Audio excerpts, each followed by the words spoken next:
When creating a new document, you'll notice that you have a variable for the number of columns you want on a page. By default, it's set to 1. You'll notice that you have the ability to increase the number of columns in your document. And you'll notice that if I continue to click on this, it allows me to type in as many columns as I like. But is that a good idea? Well, let's go ahead and start with one, and we'll look at some different column counts, and we'll discuss what might be in your best interest to select.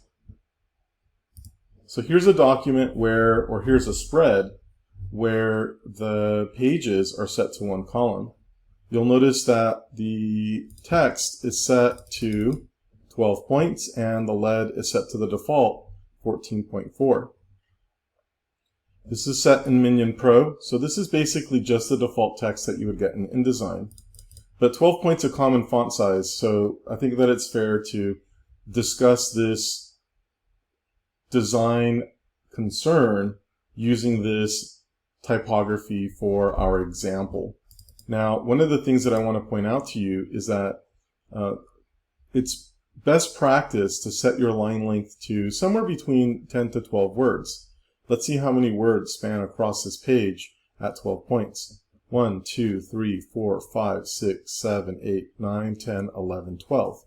You'll notice that at 12, it's about 2/3 of the way down the page. So this is a little bit long. If I go to preview, you'll notice that it starts to look like a wall of text.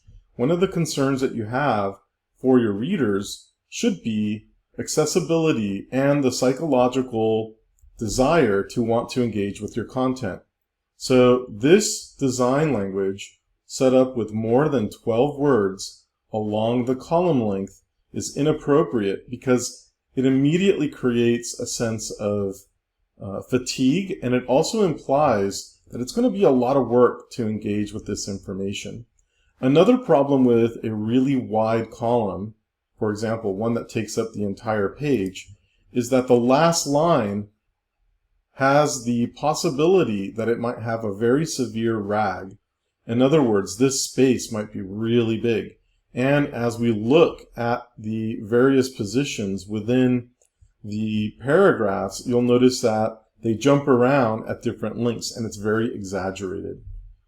So this conversation basically focuses on an 8.5 by 11 page set up in a spread format, which is what you might see in a book, a brochure, or a magazine. One of the things that you want to consider as we start looking at more examples is that depending on your page size, moving to larger column counts may not be a possibility if it's a smaller document.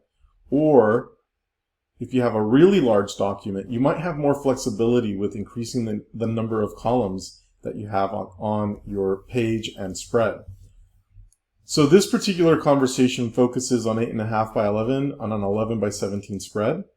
The rationale and what is best practice is based on that specific variable or that specific size of a document. So please keep that in mind, that this is intended to be an example of how to reason through the amount of columns. If you have a smaller document, you probably can't expand to a large column count, but if you have a larger document, say it's really wide, then you might have more flexibility. Okay, so let's go to the next page. So the next page has the same amount of text, but in this particular case, it's set up in 2 columns per page, which gives us 4 columns per spread. This also gives us 3 gutters. There's a gutter between each set of columns. There's a gutter here, there's a gutter here, and there's also a gutter along the spine. You'll notice that the line length is a lot more appropriate. It's still 12 points. Let's see how many words spans the column.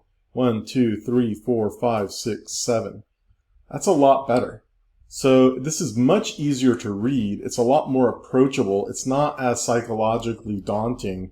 And you'll also notice that the last line tends to be more uniform. It's not as exaggerated. So this is a really nice system, or a nice scale, for an 8.5 by 11 that's faced into a spread at 11 by 17. You'll notice it looks really clean. All right, well, what happens when we go to 3 columns per page, or 6 columns per spread.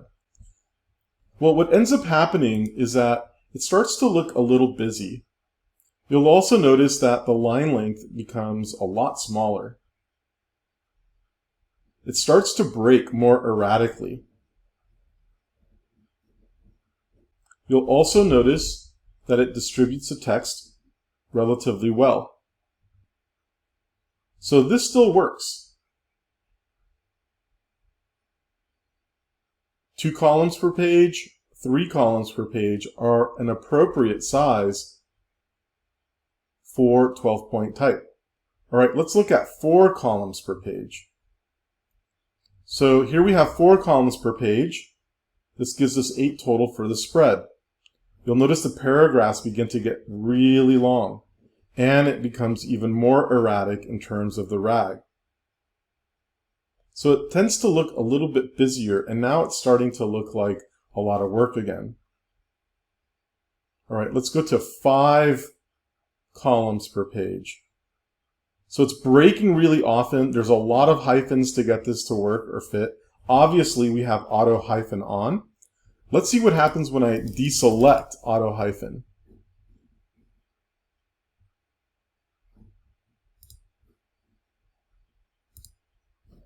You'll notice that when I remove the hyphens, the rag becomes really severe. And in some situations, you only have 2 words in a column. In some cases, we even have 1 word in the column. So this starts to become somewhat inefficient. So as you can see here, using too many columns is also a problem. Now let's say you're forced into working with this many columns. What can we do to try to salvage this layout? Well, one of the things that you can do is decrease your font size. So if we bring this down to 10 points, you'll notice that the line length gets longer and the rag does not look so severe. So the appropriate font size for legibility is a range between 8 to 12. 10, which happens to be in the middle, is treating or setting the text in a lot more reasonable way. If we drop it down to 8, you'll notice that it looks even better.